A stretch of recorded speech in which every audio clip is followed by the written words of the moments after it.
Okay, here it is, the long-awaited Finwing Penguin. I've taken a couple of weeks to build it so that I make sure I get it right. I haven't used the standard decals because I actually came across these tribal ones and I like them a bit better. I would have liked to have put them further up here, but as it is, that's where they are, so not to worry. I've got some more coming. I can move them if I feel the need.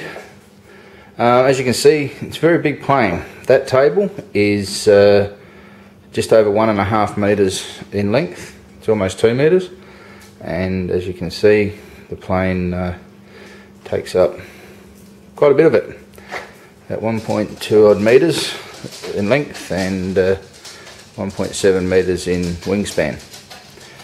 I don't have the 3-blade prop on it because I'm told the 2-blade works just as well, and in fact it probably works a little bit better for the purposes I'm going to use it, but the 3-blade is certainly a good option for this aircraft. I've got some custom stickers and decals. As I said, it doesn't have the standard custom stickers and decals. What it does have though, that is standard, is room. Let me tell you, the amount of room in this aircraft is amazing. Just looking at the top here, we have the cockpit, the foam cockpit area. It's also made of EPO foam. The whole plane's made of EPO foam. As you can see, it's got a nice cutout there for the ESC. It sits up in the tower and cools the motor in the ESC quite well. Down underneath, it has its own built-in landing gear. As you can see, 2 wheels at the front and there's one right down the back. I haven't taped up the servos and whatnot yet, so you can see that where they're placed, and I made up my own rods, control rods, and I put ball joints on the servo horn so that all that's nice and secure. You can see I've got the replay XD 1080 camera mounted on the front for the high definition. I've got the pan and tilt camera mounted in the central piloting position. I've got my Dragon Link antenna coming up through.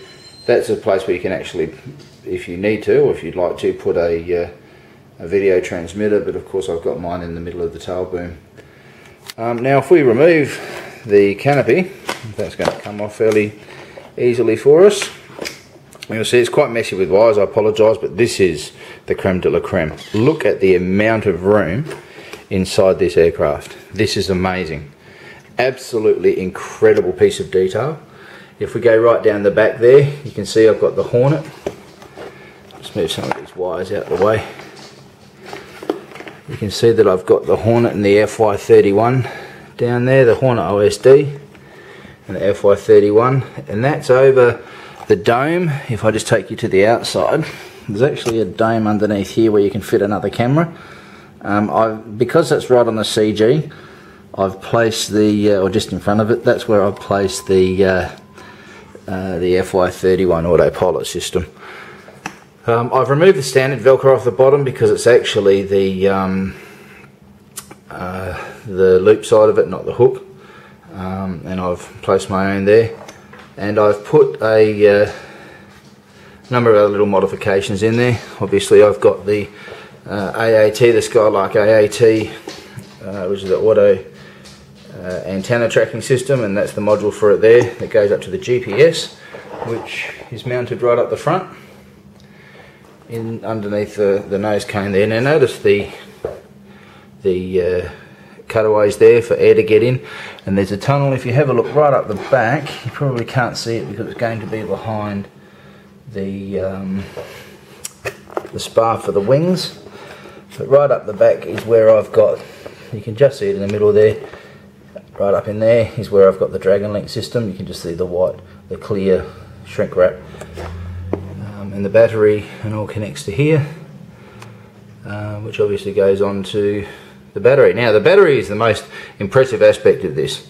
Some people might like to fly with a couple of 2200s or even a couple of 3600s or maybe even a couple of 5000s, which is a good amount of power, and it will work. It will work with this plane, mate. No doubt about it. You will fit those in here with ample room and weight. I've got an 8,000 milliamp hour, and I'm going to try and get a 10,000 milliamp hour 3S for this system. It will take a 4S, and weight wise I think it would take a 4S as well, because with the 8,000 milliamp hour 3S and everything that you see here, it weighs in at 1900 grams. It could easily take another 300 grams just based on the manufacturer's specs, and it might even be able to take, you know, another 500 grams depending on how you want to look at it. This is certainly a very well made plane. If you look at the 3-ply on each of the control surfaces, it is there. Certainly on the tail, on the elevator, the horizontal and vertical stabs of course, and inside as well.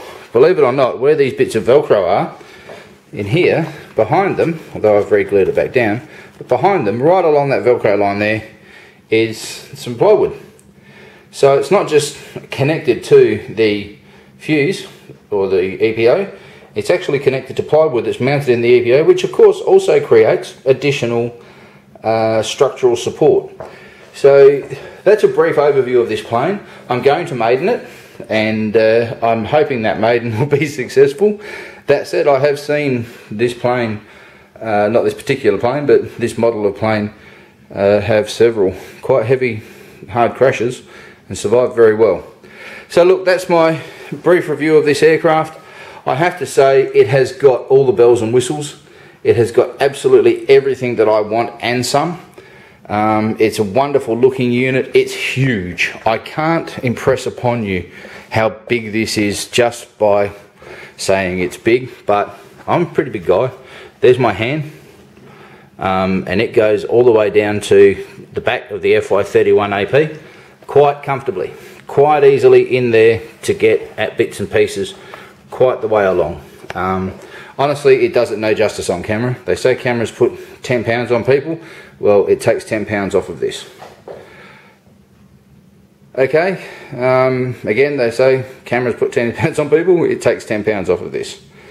So hopefully everybody gets a good look at it, and everybody's as impressed with it as I am. Now, I understand they're going to be available in Australia very soon. The first week of January or so, I'm told. So yeah, keep an eye out, and I'll put the website up as soon as it's made available to me, and I'm able to provide that. Okay, thanks very much for your time. Enjoy.